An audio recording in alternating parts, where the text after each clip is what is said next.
Hello दोस्तों, हमारे YouTube channel पे आपका स्वागत है। आपको कजरी गीत सुनाने जा रही हूँ। अच्छा लगे तो लाइक करना, शेयर करना, चैनल पे नए हैं तो सब्सक्राइब करना। प्लीज़ हमारे चैनल को सपोर्ट करिए। गाँव गाँव माँ गटैयो बैठिएगा। किए कर आस दरी सावन माँ पिया मोरा गए परदेसवाना। के कर आस दरी सावन माँ पिया मोरा गए परदेसवाना। हरियर हरियर पेड़ कडाली, हरियर हरियर पेड़ कडाली, बोले मोर कोयल मतवाली, बोले मोर कोयल मतवाली।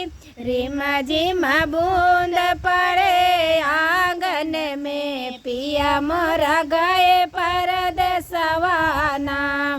रिमा झिमा बूंद पड़े आंगन में पिया मोरा गए परदेसवाना।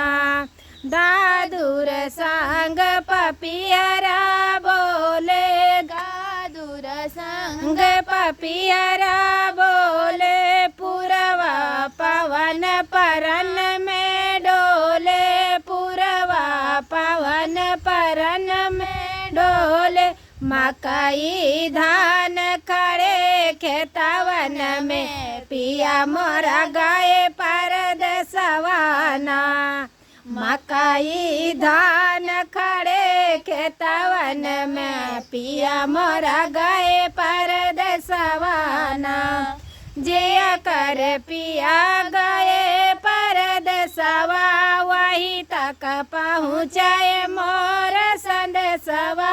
जे कर पिया गए परदेसवा, वही तक पहुँचाई मोर संदेशवा। पिया जी के ध्यान धरे चितवन में, एक दिन कटे कलशवन। पिया जी के ध्यान धरे चितवन में, एक दिन कटे कलशवना। जे कर पियास धरे के कर आस धरी सावन में पिया मोरा गए परदेसवाना।